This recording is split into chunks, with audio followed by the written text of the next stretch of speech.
like to welcome everybody for coming out tonight. It's awfully good to be back at home here at the Wilder City Building, and thank you so much to the City of Wilder for allowing us to use this facility. We're going to go through a very short business meeting that we have to do for the Historical Society, and then we're going to turn it over to our presentation. So, Richard, you want to run through the minutes real quick from last meeting? On June 10th, we met at the Wolf Peace Bell, Newport. Around 6 o'clock, the doors to the South Bay Partners building opened, and society members had the opportunity to go up and get close to touch the bell. About 6:30, the bell rang, which I think we all remember if you were near that. Can't forget that. At 6:57, the meeting was called to order. We did an abbreviated business meeting to let people enjoy the evening. It was our first meeting since February 2020 because of the pandemic, so it was nice to see everybody back. We had about 35 people in attendance, and I think just about everybody remembered to bring their lawn chairs, which was very helpful. We waived the reading of minutes from the previous meeting. Lieutenant Elser gave a treasury report of the revenue and expenses from the previous month. Richard McCormick reported that donations had continued to come into the society and that every newsletter would contain more specifics. Jan Nestor reported that membership stood at 250 members, but that the society has a goal of reaching 300. She asked anybody present to encourage friends and families to join. She stated the next newsletter will be mailed in late August. We want a variety of articles and offers, so if anybody has any articles, please get them to Jan by the first week of August. She reported on some communications that the society had received in the past year, several genealogical requests, and there was a library in St. Louis that ordered more than $600 in books from us, which was awfully nice communication. Steve reported that the veterans files now contain 13,948 names, which is just incredible. He announced that One Day in Campbell County books is available and had copies at the meeting, which I know there's more here tonight.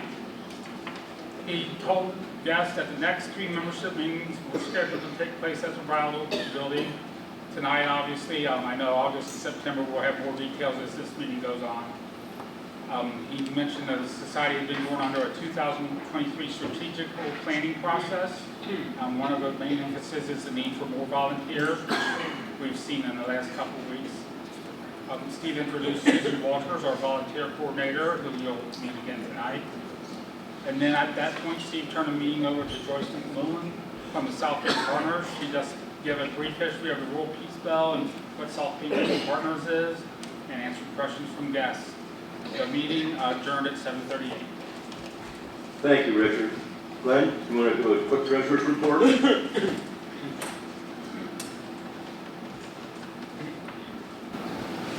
Hi, we opened the month with $26,772.79. Had 6 regular membership renewal, 1 new membership. We sold $986 in publications, and total income for the month was $1,421.18. Under expenses, we had about $8 in book mailings, $318 for copier maintenance contract, $116 for a lease payment for the copier. We bought supplies, storage tubes, acrylic displays, and supplies for the office. So total expenses were $715.81. Our ending balance was $27,478.16. Thanks, Glenn. Membership first. As Richard said, we were at 250 last month. Now we're at 260. So we're gaining little by little. Membership in our organization is only $12 a year. You get meeting reminders via telephone or email. You get our newsletter 3 times a year. And use of our facilities, which we're pretty much open to the public, but we treat members specially. And voting rights also, yes. So 260 is where we are right now, and that's members in good standing. A letter was sent out to some members who hadn't paid in a couple years, and because of that letter, we received most of the 10 new renewals that we got, so the letter paid off. The newsletter will be, next one will be the September issue. It'll come out to you at the end of August. And I already have lots of new contributors to the newsletter with some very interesting articles. So don't let that stop you though. If you have an article to contribute to the newsletter, get it to me. And if I don't have room in this issue, I'll get it into a next one. We help people via email with a lot of times with genealogy questions that are searching for ancestors. We help people like that all the time. Just recently we got an email from the Campbell County Schools, and someone is doing a bulletin board on the history of the Campbell County Schools, and we're wanting some pictures and information. So we're communicating with that person. That's all for me. Okay. Oh, we have a really good door prize tonight. If anybody didn't get a ticket, raise your hand, I'll bring you one. I knew she wasn't done yet.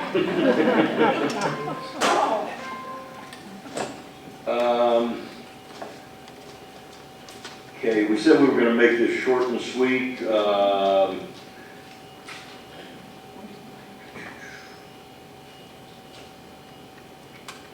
Keep checking our Facebook page for our Pieces of the Past resumed videos and the Campbell Media history minutes that are on there. We have some upcoming events. Let's see, starting August the 5th, I'm doing a presentation at the Fort Thomas branch of the library on the Fort Thomas Midway. On September 18th, we'll be at Silver Grove for their community event.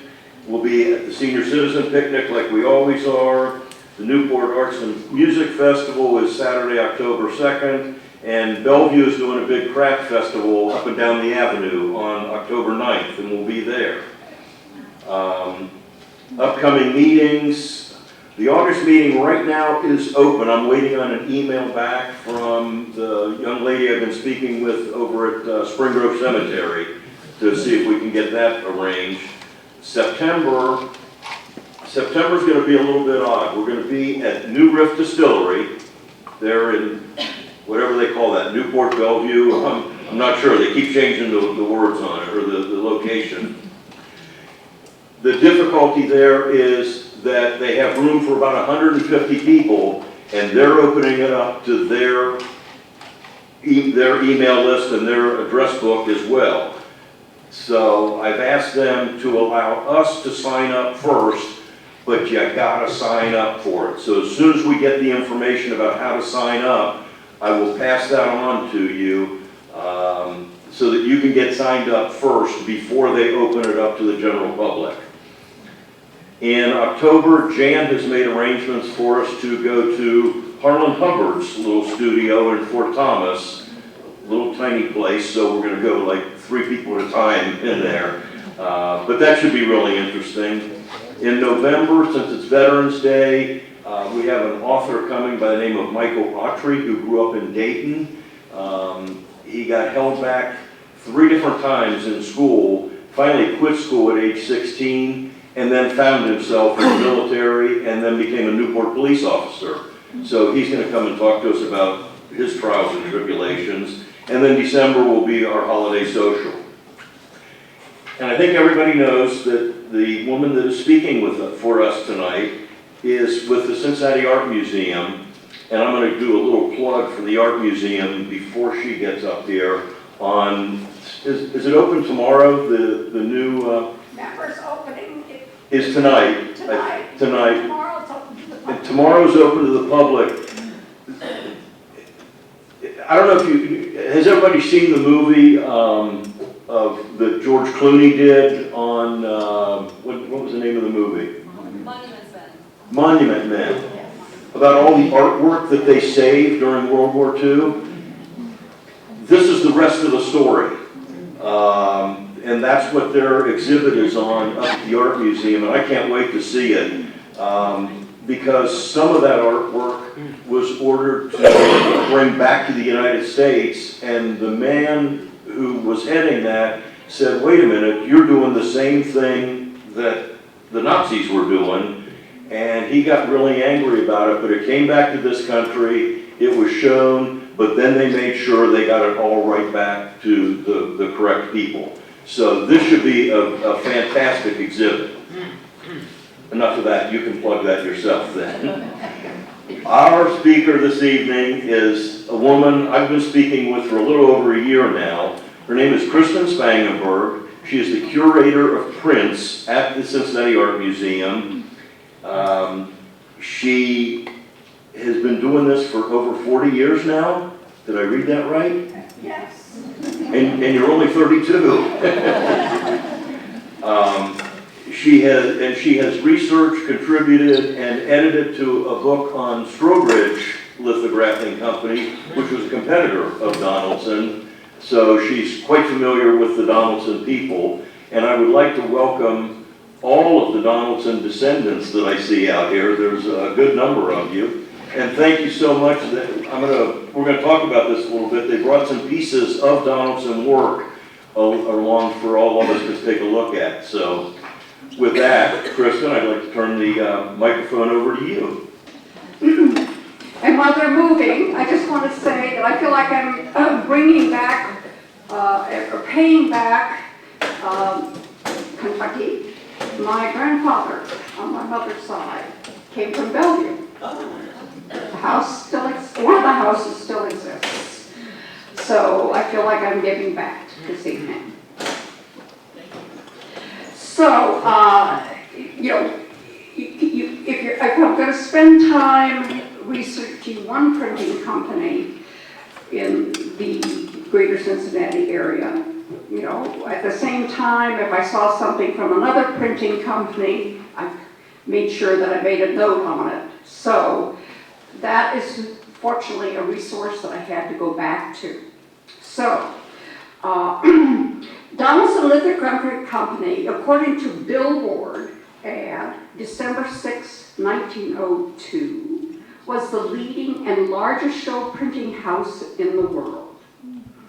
And this is an ad from Billboard, and we'll learn about Billboard a little further on.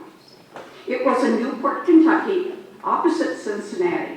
It went on to state, we make forceful, compelling posters which fasten on the attention and hold it until their story sinks in. Our handbills are the best that are made in America.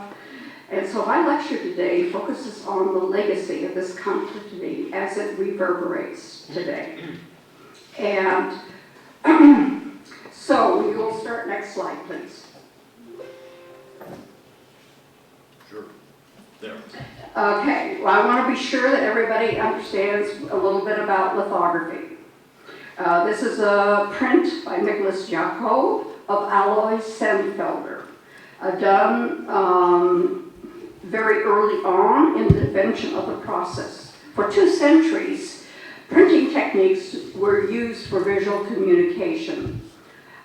Just relief printing, where the ink is transferred from the surface like a woodcut, or a metal surface, and intaglio printing, where the ink is pulled out of an engraved or etched recess below the surface onto paper under pressure from a printing press. Color was produced by sequential printing or selectively inking selected areas of the printing matrix, or most common, hand coloring a monochromatic print. In 1798 in Munich, Alois Senfelder discovered a technique where images could be printed from a flat Bavarian limestone surface. It was based on the simple premise that water and ink do not mix. And anybody who has ever tried to clean a greasy pan with cold water knows it just doesn't work. But it does work for lithography. because when the image is processed, the ink will stick to the greasy image, and as long as the surface is kept moist, that area rejects the ink. So properly applied and treated, the image can be repeated multiple times. Next slide, please. This is the young William Mills Donaldson. Cincinnati is located on the Ohio River and was a key city for Western migration and the trade in the pre-Civil War days when steamboats were a major means of transportation west of the Alleghenies. In the 1830s, saw the development of a printing industry, and by the 1840s, it became a major book publishing center. The city became self-sufficient by the development of local paper mills, type foundries, and ink factories, all important ingredients for a successful printer. The city's first lithographer was Lucas Salmon in 1839, followed in 1847 by E.C. Middleton, who set up a copper engraving business. The firm became Middleton Wallace in 1855, and then when W.R. Wallace, a Scottish lithographer, joined the firm. Heinz Strobridge became a partner in 1858, when it was renamed Middleton, Strobridge and Company. When Middleton withdrew, Strobridge took the helm and led the company during the growth of the Civil War. So the company formally became Strobridge and Company in 1867. Now, William Mills Donaldson was born in Cincinnati, March 14, 1840, the second son of William Donaldson and Ann Mills Donaldson. He grew up on the Kentucky side of the river, however, because his father had passed away early on, and his mother spent time in Dayton, Ohio. By the age of 10, he was orphaned. In 1856, Donaldson started a 4-year apprenticeship at Middleton, Wallace and Company. He befriended a Henry Elms, an English lithographer who was likewise worked for the film. Both were laid off in 1860 and sought work in Chicago, but were rehired by Middleton, Strobridge and Company the following year. In 1862, they moved on to another Cincinnati firm, Ergot, Forbringer and Company. However, they sensed opportunities with the Civil War economy and started their own company, Donaldson and Elms, on August 10, 1863, and they billed themselves as practical lithographers and engravers. Initially, their focus was commercial work, letterheads, bill heads, statements, business cards, labels. By the end of the first year, they had gone from 1 to 7 presses, and it fell on Donaldson to keep the books and drum up business. So we have the next slide, please. So this is a business card from summertime between 1866 and 1872. And you can see it's a rather elegant announcement of their business. They were located at 4th Street between Grace and Elm. The company moved around at a lot of different addresses on the Cincinnati side of the river. Now we move on to the next slide, please. This is a work by Alfred Edward Matthews. It's the Army of the Cumberland in front of Chattanooga, Tennessee in 1863. It's referred to as a tint lithograph.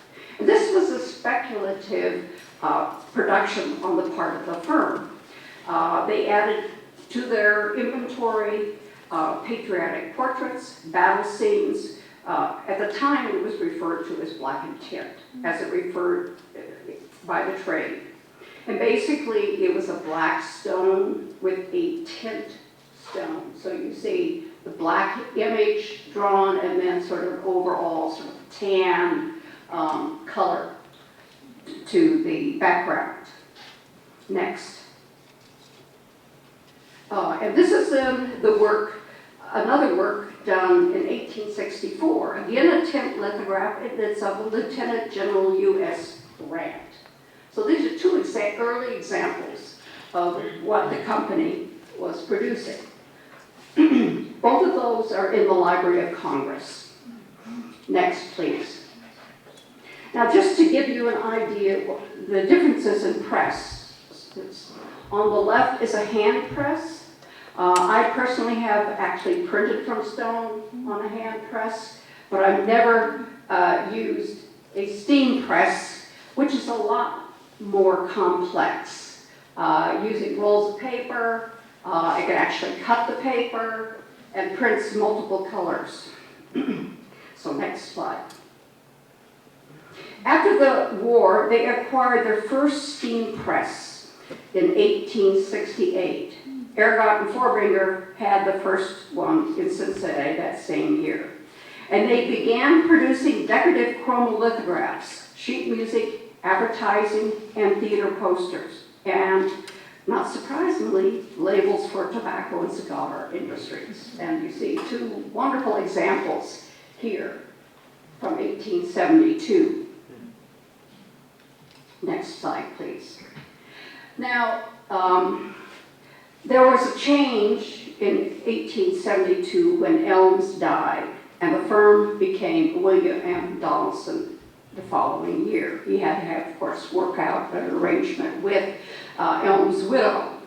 So this sort of gives you, this is not the total list of locations they had between 1863 and 1900, but it gives you an idea that they were still on the Cincinnati side of the river. Next, please. So on July 19, 1875, while the firm was doing business at 150 West 4th Street, the entire plant was destroyed by fire. And then again, December 3rd, 1875. This required rebuilding of the company and acquisition of new equipment. Now, in both cases, the plant or the printing facility was on the second floor, so if the building burned, those presses sort of fell through the floor.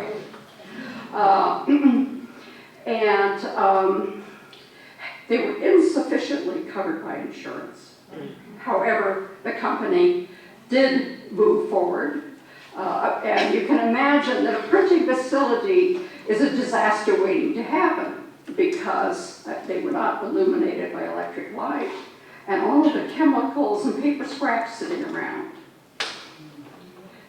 Next, this is an anonymous view done by the William M. Donaldson Company across the Rocky Mountains of 1879. That was at this particular time, there was a great desire on the part of the public to have pictures on their walls.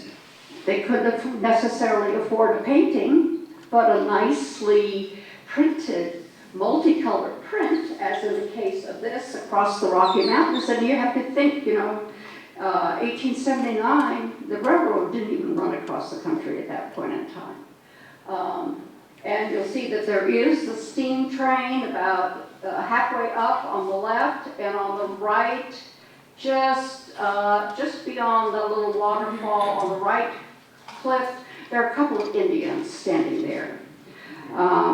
These would have been printed on paper and then mounted on canvas, and you would frame them and put it on the wall. And at this point in time, the printed industry as a whole, other than the more commercial items, this was what was demanded by the public. And so in 1864, they entered the film of printing chromos at a time when the chromo craze gripped the country. Chromos were usually 12 or more colors. And so one of the things that's very important to realize that this lovely image is very carefully registered because each color had to be printed separately. And if you screw up, you're not going to be, people aren't going to buy your product. On March 26, in 1881, another fire burned the firm out, but this time it was completely covered by insurance. And at the same time, they had a mix of manufacturing frames and mounting chromos. And that was not doing as well in 1881. And the firm, under Donaldson, at that point in time, he was organized a American chromo company, which got together all of the printers who were printing chromos as a way of sort of stabilizing the market. But, you know, your market gets sort of saturated, and so that there ended up being price gouging. And then in 1883 and 1884, of course, there was a crowning disaster of the floods in February on the Ohio River, which impacted a lot of businesses, including Donaldson. Next, please. So we come to this particular example. This is a celebrated race of the steamers Robert E. Lee Natchez, recorded circa May, it was recorded this in the Library of Congress, May 24, 1883, and it's a chromo. But if you compare this to the impression that you have over there, you will see there's a difference. And we can look at the next one, please. This is the one that was printed by William M. Donaldson and Company. And you'll note that we can go back just again. So look at the moon. There's no clouds across the moon.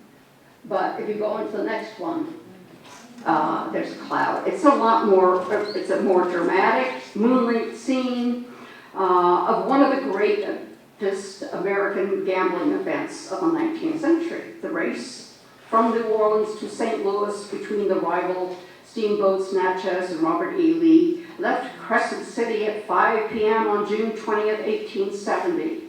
Both had problems. Robert E. Lee arrived at St. Louis 3 days, 18 hours, and 14 minutes later, more than 6 hours ahead of the Natchez. Her time was never equal. So go on to the next.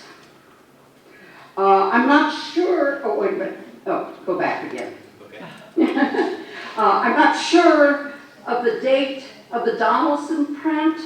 Our museum records on the impressions we have is 1912. It's both credited to the Donaldson Artside Company, which had been sold, and there has been an impression sold on the internet, which was actually done on glass by the Donaldson Artside Company. We go on to the next. So one of the extraordinary chromos produced by F. Tuchfarber, a former employee of Donaldson and Elms, was the old violin after William Harnett's painting, which was purchased from the 13th Cincinnati Industrial Exposition for $250 in 1886. Now, the original painting now resides in the National Gallery of Art in Washington, D.C. The print on paper with 17 or 18 colors is copyrighted both in 1887 by Tuchfarber and also by Donaldson. And the impression over here, I took a look. Sorry, I didn't take a look. The Tuchfarber ran into significant debt. And as a former employee of Donaldson, he sort of approached me, you know, can you sort of help me out with that $100,000 debt that I had? And eventually Donaldson did. And, but he set certain conditions which didn't sort of work well, so he just sort of let it sort of, the first year did fine, and then sort of slipped back into sort of more problematic finances. It went to receivership, and finally Donaldson bought it. So you see here two examples. We have both examples with the Tuchfarber and also the Donaldson Art Sign Company imprints at the museum. And then we also inherited from a Tuchfarber descendant the version on the left, which is an impression on glass with its original frame. So we go on to the next. And you have an opportunity to see the fine printing. The Little Dutch Boy, it's a crumble lithograph, and it's by F. Tuchfarber and Company. But the impression that we have at the museum, which was given to us in 1979 by Andrew Donaldson Jr., was a gift of the Donaldson Art Sign Company.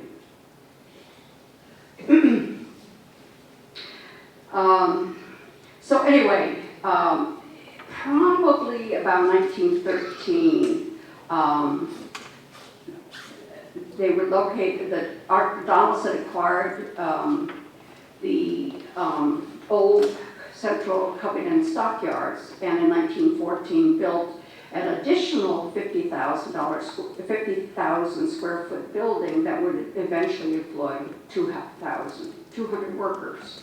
This business in 1914 became a separate entity, manufacturing advertising signs made of iron, tin, glass, and other metals for various companies, including oil, gas, candy, soda, breweries, and Donaldson's son, Archibald Mills Donaldson, who was born in 1876, took charge of the company in 1916. This is the firm that continued with the family until 1981, if I'm not incorrect. And family members when we get to questions, can correct me if I'm wrong. So next, please. This is just another advertisement for Donaldson Lithography. At that point in time, in 1895, they were show printers as well as fine art publishers. They're still located in Cincinnati. Next, please. And this is just a picture of William Mills Donaldson at the age of 50. His printing firm, William M. Donaldson Company, was incorporated in 1885 under the laws of Ohio as a Donaldson Lithographing Company, with William M. elected as president.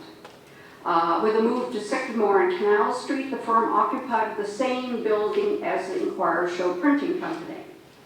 And as the chromo market was failing, they began casting around for a new line of business, selecting show printing. At this time, Cincinnati had become the center for design and manufacture of theatrical and circus posters. I should note that Strobridge had already focused on the show printing business in 1879.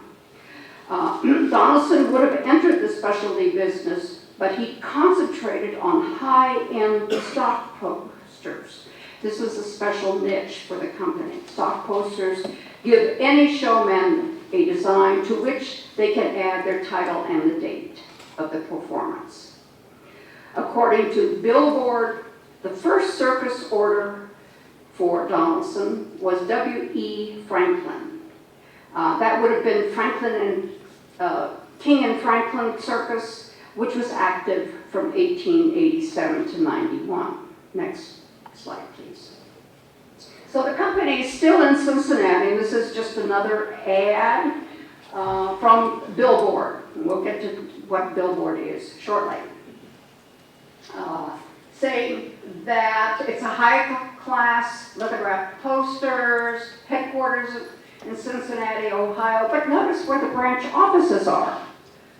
London, England, and Melbourne, Australia, and agencies in New York, Chicago, and San Francisco. They are falling again.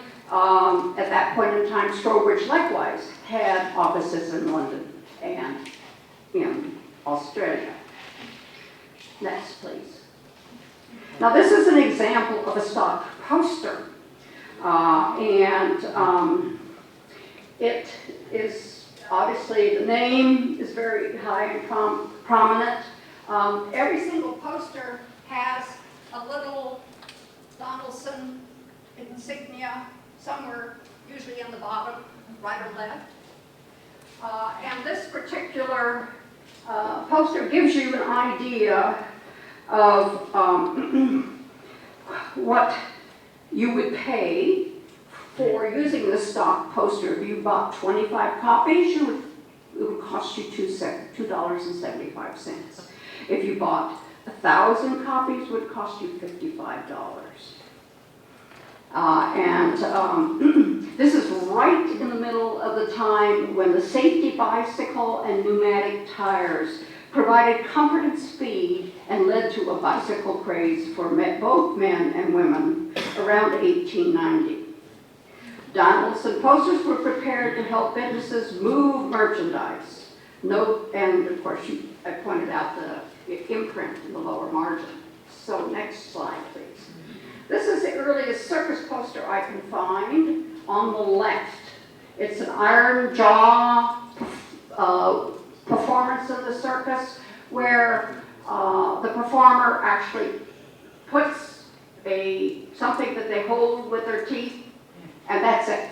They have to have a very strong neck. But you see that stock poster was used. I'm not sure about when the second one was. I couldn't find that circus. But the 1926, the Barrett brothers. If you go on the internet and put in Donaldson, put in Ringling, then Donaldson, and then E-Museum, it will pull up 214 circus and fair posters designed by Donaldson. It's wonderful. It's like 18 pages of images.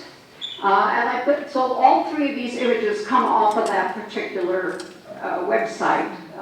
The Ringling Museum has the Howard Tibbles poster collection, which is probably the major collection of circus paper.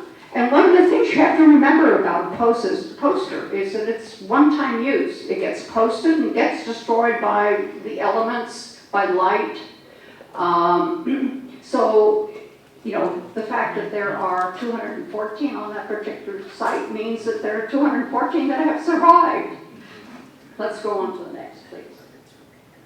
Now, this is, again, Donaldson Lithographing Company. And it was located in Newport from 1900 to 1935. This is a billboard ad in anticipation of the company move to Newport. It's from December 1897. So in anticipation of a major change, this particular ad appeared in Billboard. So what is Billboard? The Donaldson Lithographing Company became a family endeavor. Sons William Hendry, born in 1862, Archibald Mills, born in 1876, Lincoln in 1884, and Andrew in 1886, all worked in various capacities for the company. William Hendry went to work for the company in 1879 and was taken into partnership in 1885. And, in 1880, before that, he had become secretary and treasurer. Now he, along with another lithographer, James E. Headington, formed Billboard Advertiser. And this was, the first issue was issued in November 1894. This was a trade publication dedicated to gathering news that would be relevant to bill posters, all those people across the country who actually posted the bills. It began to include information on the circus in 1896. Hennigan died in 1899, and William H.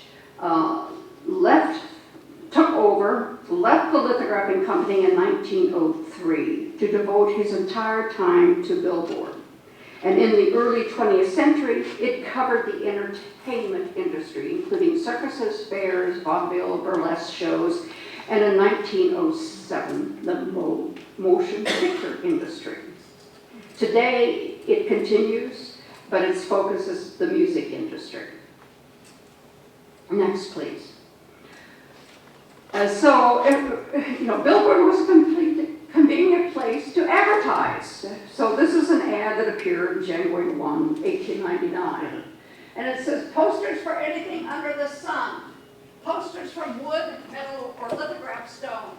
High-class posters of any size, nature, or description, made to order.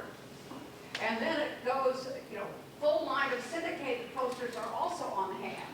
So that refers to the stock posters. Clock, beer posters, poultry and pet stock shows, masquerade balls, posters for retailers. And we can show you samples of our posters and advise you on how many you will require. So it was a Forest Service. Let's go on to the next one. This appeared a couple of months later, March 1st, 1899. And it's a different ad, but it shows the Newport building. Pictorial posters, black posters, type posters, English posters, Spanish posters, German posters, fine arts, high-class posters, the full line of stock posters for spring clothing, spring millinery, spring hats, spring shoes, Bach, beer posters, masquerade balls, poultry, and pet stock shows. So you can see they covered a wide range of poster production. Next, please. So up until 1898, Donaldson had always had its plant in Cincinnati. In January 1898, the fateful year of prominent citizens of Newport approached the directors and with inducements to move the plant to Kentucky. Free taxes for 5 years and a nominal charge for water were offered and accepted. The company purchased the Dover watch case factory in Newport. The plant was easily accessible, only 12 minutes by trolley from Fountain Square, the recognized center of Ohio's metropolis. The buildings were perfectly adapted. There is light on all sides, and several departments adjoin each other most conveniently and yet are separate and distinct. So you're actually looking at the story in Billboard, December 1, 1889, about the company. Here is found every labor-saving device known to modern printing. Big presses that print 2 sheets at one impression, and small presses that attain a marvelous speed of 2,200 impressions an hour, run side by side. The plant is illuminated with incandescent electric light from its own dynamos and is piped throughout with gas. All the departments are connected one with another by telephone system. You're thinking, this is 1890s. The stock rooms are in a separate fireproof building. The presses and heavy machinery are all mounted on separate heavy stone foundations. In fact, everything has been done that can be done to make this the model printery in America. And this particular article displays images of the manager's office, accounting room, artist room, stone graining room, composing room, pasting and folding room, left wing of the press room, and right wing of the press room. So let's take a look at a couple of these rooms. Be careful next. This is the artist room. I thank my husband for making these a little less grainy. As you can see, the man at the left is right by the window, and there are a couple big stones. Those Bavarian limestone blocks were probably at least 28 by 40 inches, and they're thick. They're very heavy. You need a cart to move them, as you see in the center. Next, please. And this is the left wing of the printing room. You see one of those marvelous presses, and all of the individuals, and also the discarded paper, the barrel, I don't know what it's for. And then the right wing press room, you actually see, these are steam presses. So I'm not sure exactly how steam press moves, except that it does use a belt, and you see the wheel, which the belt runs around to move the press. It's a lot easier to print with a steam press than a hand press, which I've tried in the past. So, next, please. So the first circus order was W.E. Franklin in 1887. Then Wallace and Anderson in 1890 gave them the next order. And we're working on their order for next year. We continue to add to our list of customers. Until now, we supply 43 circuses, 112 hall shows, besides hosts of commercial customers, both manufacturers and retailers. Last season, we also supplied nearly 500 fairs with paper and racing meets, bicycle matches, boxing bouts, poetry, bench and follower shows, too numerous to mention. Now, this is probably the part that at least some of you are waiting for. This is the Courier Company, the Great Wallace Show. We're going to go back, please. Yeah, okay. This is the landmark copyright or intellectual property case between Blankenstein and Donaldson Lithographing Company. Ben Wallace, the Great Wallace Show, had the Courier Company of Buffalo produce 3 posters for 1898. It's the same time as the company is moving over to Newport season. However, they ran out. Instead of going back to Courier, Wallace put in an order to Donaldson Lithographing Company to reproduce the Courier posters. Now, what you're looking at is, and let's look, this is the only existing example of the Courier poster. And look at the next 2, and then we'll go back here. The next 2 slides. This is the statue. Again, the only existing example of Courier poster. And then the next is the ballet. And so we'll go back to the stir, please. According to case records, proofs were pulled April 11, 1898 at the Courier Company. What would happen then is that 2 copies would be sent to the Copyright Office, where they received copyright April 18, 1898. 1 copy would come back to the company, which was stamped with the copyright registration number. I can point out that Sturbridge started copywriting their posters in 1896, so this was not unusual for the Courier firm to copyright their posters. However, the law hadn't caught up with the copyright of posters. And so in 1899, Courier, actually George Blinstein in Maine, sued Donaldson for copyright infringement.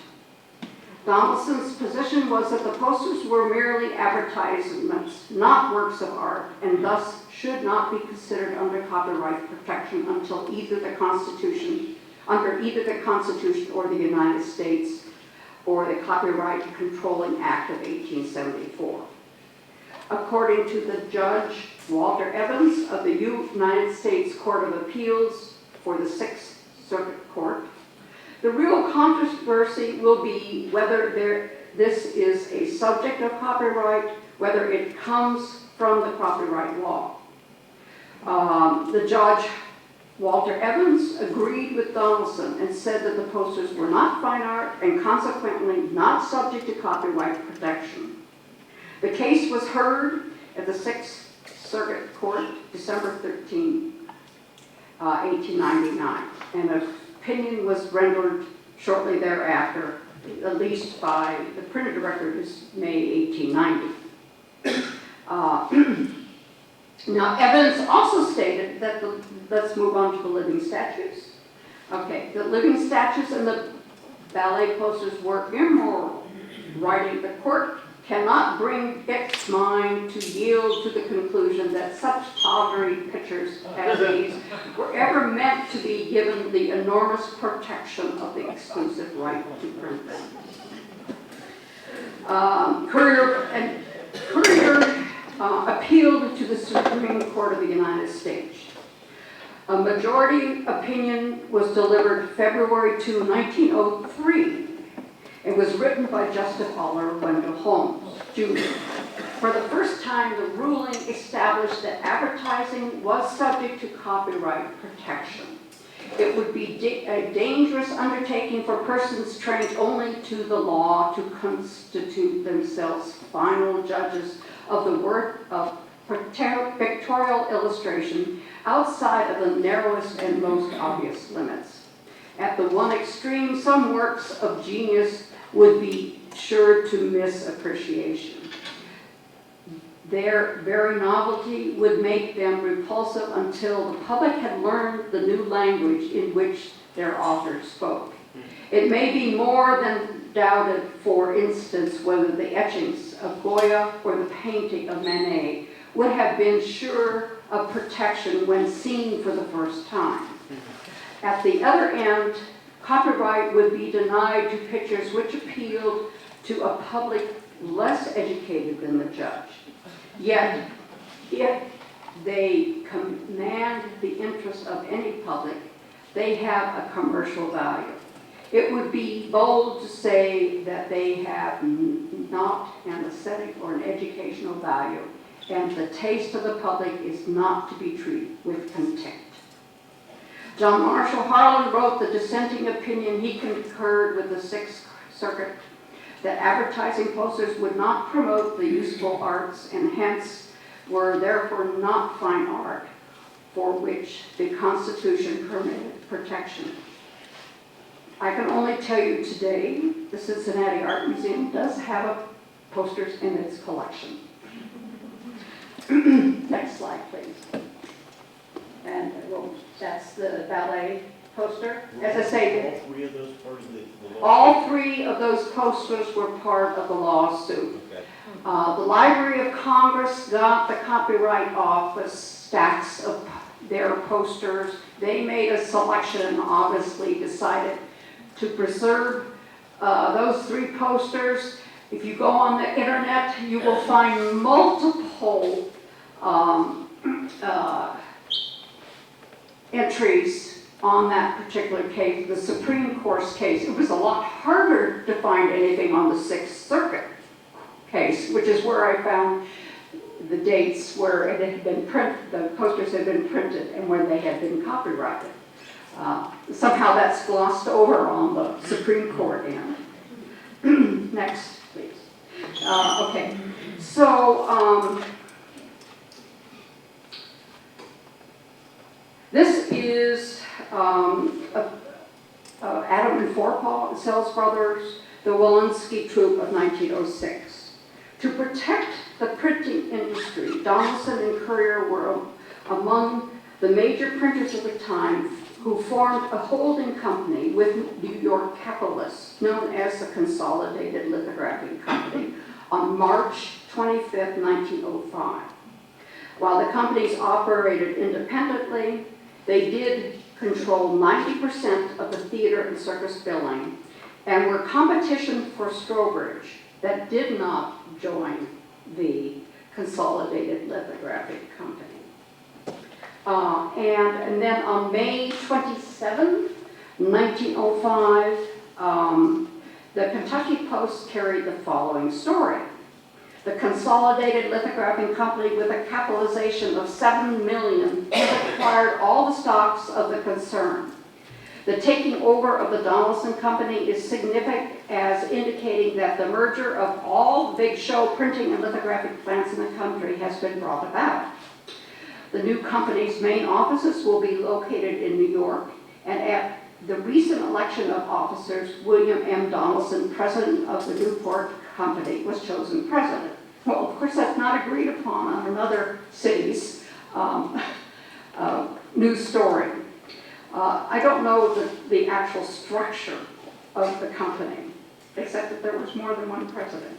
The consolidation included the Metropolitan Lithographing Company of New York, the Buffalo Courier Lithographing Company, Buffalo, the Erie and Walker Lithographing Company of Erie, Pennsylvania, the United States Lithographing Company of Norwood, the O. Ottman Lithographing Company of New York, and the Donaldson Lithographing Company of Newport.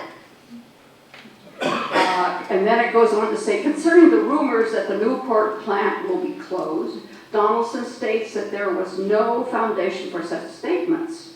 Regarding the combination, Donaldson said the merger was effected by the sale of the stock of each of the constituent companies to the Consolidated Lithographing Company. Each concern will retain its separate offices as present, and there will be no material changes in the policies of the various plants. The controlling company will direct the output and prices at each plant. The transfers of stock have been made. Donaldson got payment for this all in part cash, part bonds, part preferred stock, and part common stock. Can we go on to the next, please? So, in anticipation of, sort of raising the profile of the plant, this is actually a step back. This is a billboard ad for October 20, 1900. Portrays an eminent Swedish poster artist, Mr. Charles Hultquist. He is probably the most versatile man in the line in all America, being equal at home in blacks and color on stone, particularly in designing. His creations bristle with novelty and possess the essential requisite of the ideal poster boldness. It is here that his work is prominent. He possesses all the artistic grace of his fellows. He achieves exquisite finish and produces perfect symphonies in color. But he also adds the strength and the dash of a master poster artist. Some of his effects are as broad as those used by a scene painter, but devoid, of course, of the slightest approach of crudeness. He is the head of the artist force of the famous Donaldson Lithographing Company in Newport, Kentucky, and Cincinnati, Ohio, and London, England, and is daily adding to the already enviable reputation of this house with original and masterly creations. There are those who predict that he will yet carve his name high up side by side with the master Matt Morgan. Matt Morgan worked for Strobridge 1880, 1882. So there's a little bit of competition going on with Strobridge, not surprising, but in the late 19th century, Cincinnati was the largest printing center in the country. And part of the reason for that was the train, which provided transportation to all of those sites that the circus, likewise traveling by train, was going to. And I don't know as much about the Donaldson business as I do about Strobridge, but they had a sheet with listing all the posters for a particular year, and they daily issue a sheet and probably send it by telegraph to the company, because the posters remained at the company and were sent out on request. Anyway, Charles is the only artist that I've ever found yet associated with the company. If anybody has more information, I'd love to hear it. But, you know, unlike today where you go to a design firm and then they take it to the printer, the artist was at the printing company. And you went to the company because of the production of a particular artist. Next, please. Now here is actually a letter from January 30th, 1908. Prior to 1908, Donaldson only did modest printing for the Ringling organization, that's Ringling Brothers Circus, which operated Forepaugh and Sales. In other words, the circus had acquired Forepaugh and Sales and it circulated it independently. They purchased the Barnum and Bailey Circus in 1907 at the death of Bailey, and gave Donaldson, who still had paper from the jobs of Forepaugh and Sales name, to replace it by the Barnum and Bailey name. Next, please.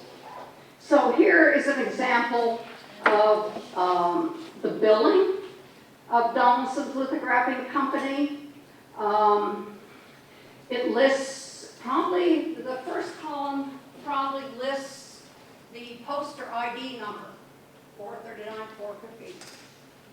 And then the size of the poster. Now 24 means that it's a 24 sheet, which means it's 24 sheets of paper that are 28 by 40 all put together, and a one sheet.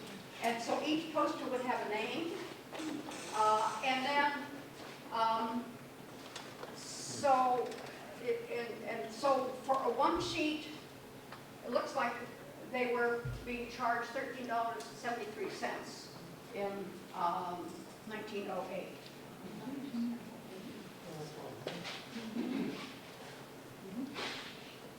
Next, please.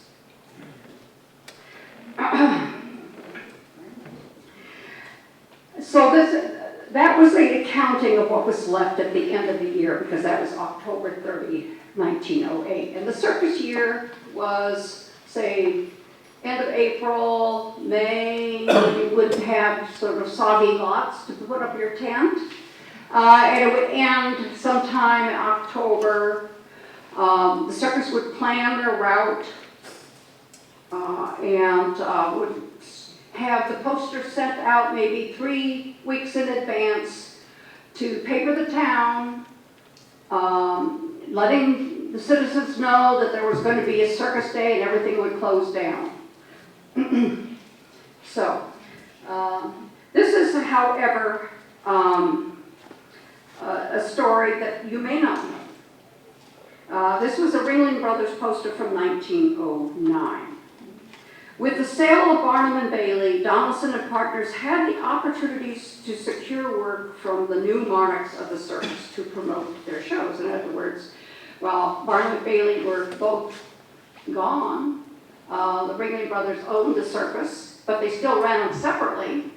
Arch Donaldson, on November 29, 1907, sent a letter to Charles Ringling, offered to devote our entire plant to any work that you can give us for Ringling Brothers' first Barnum and Bailey opening in Madison Square Garden on March 19, 1903.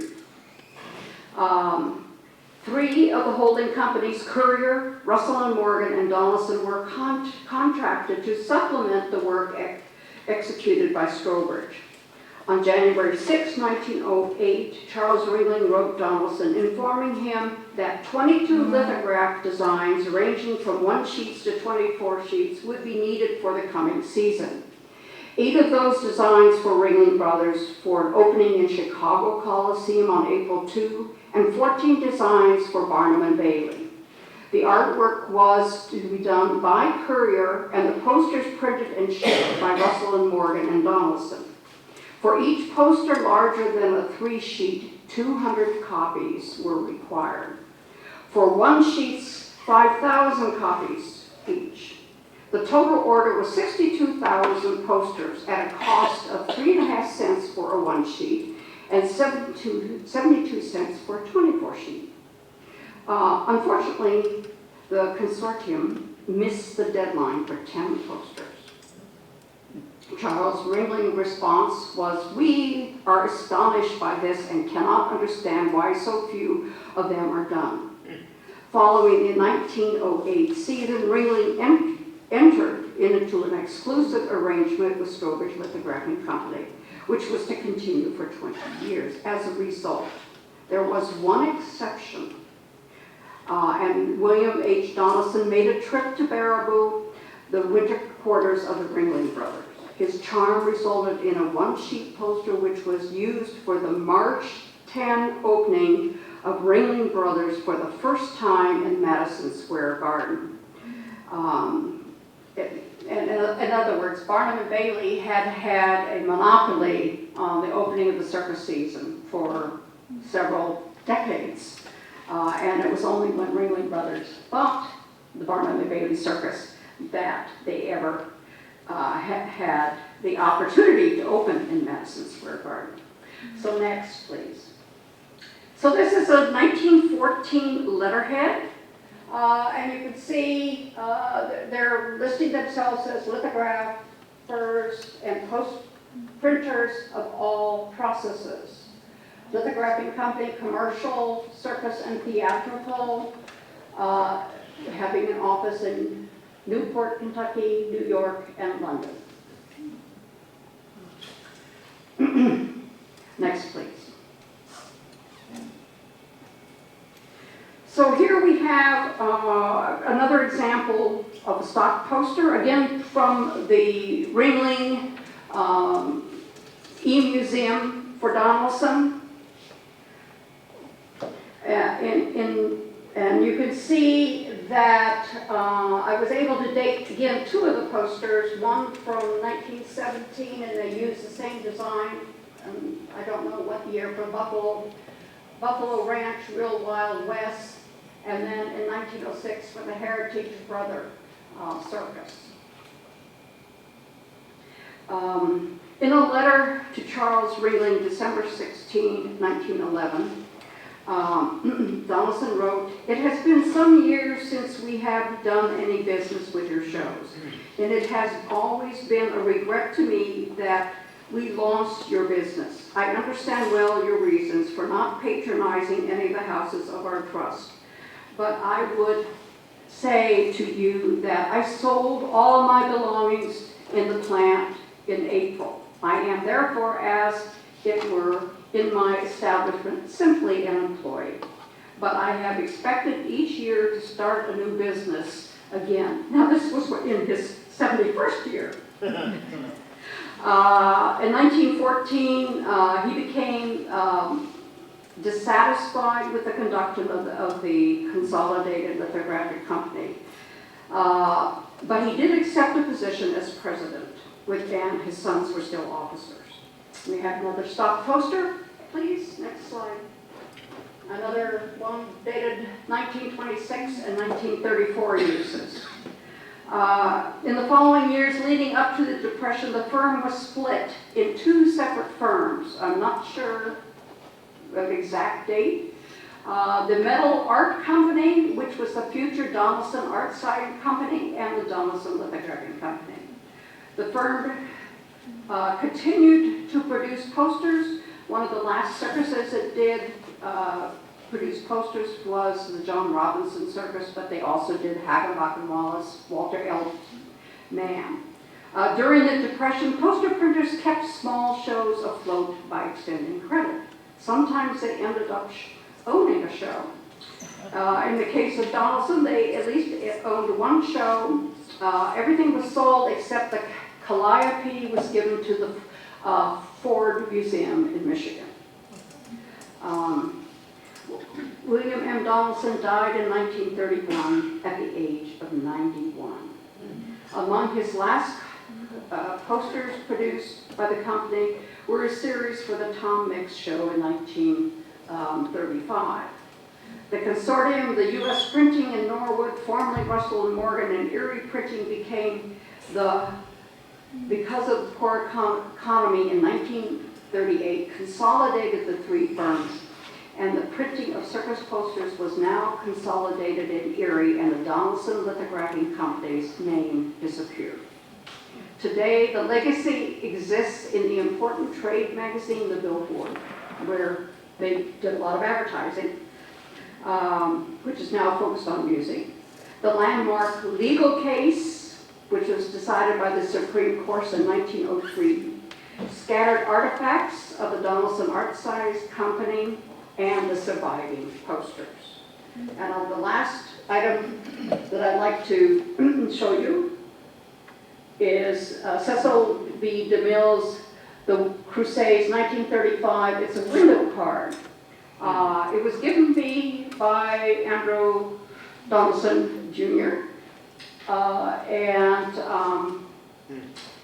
It was given by the Donaldson Art Sign Company. That is a part of the story that I have not investigated.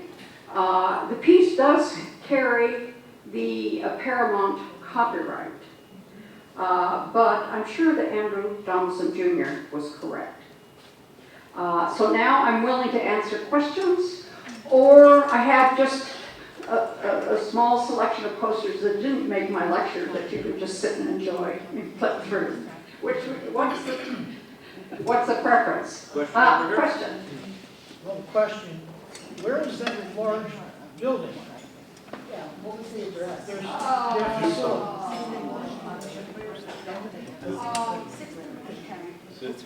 Yeah. About 6th and Washington? 6th and Washington, Washington. yeah, I think it's about there. Okay, thank you. It's no longer exists. It was Come down.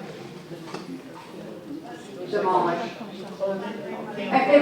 I don't know if anybody knows where the stockyards were, but it was right next to there where the art center. Poster again, some listing, you get so many posters, you get this price, Hagamonda Wallace, trade animals, circus. Fair poster.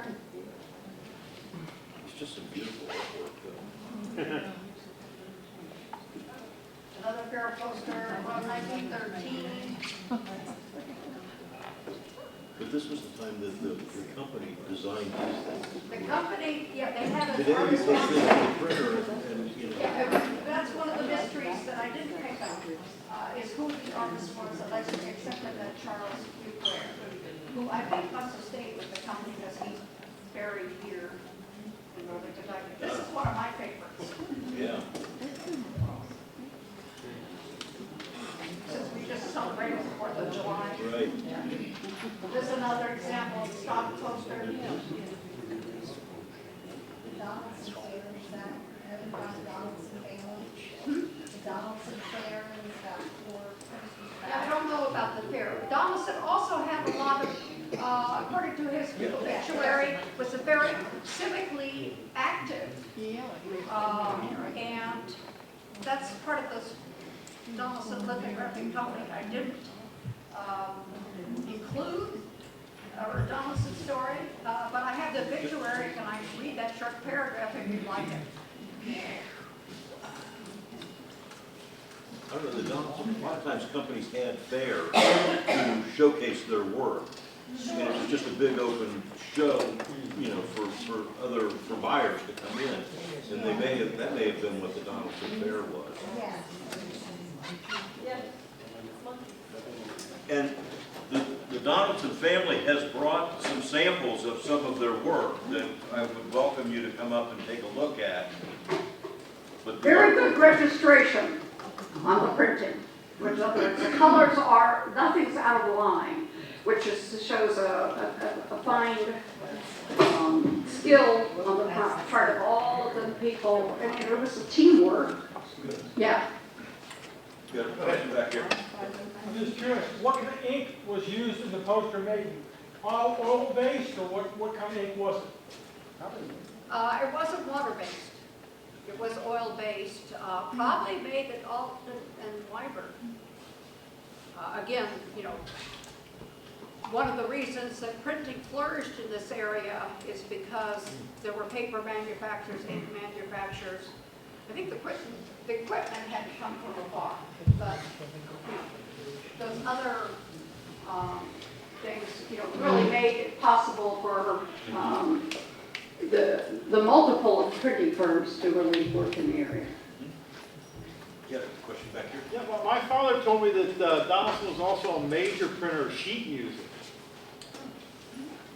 Early on, but it wasn't, I don't know, it was probably as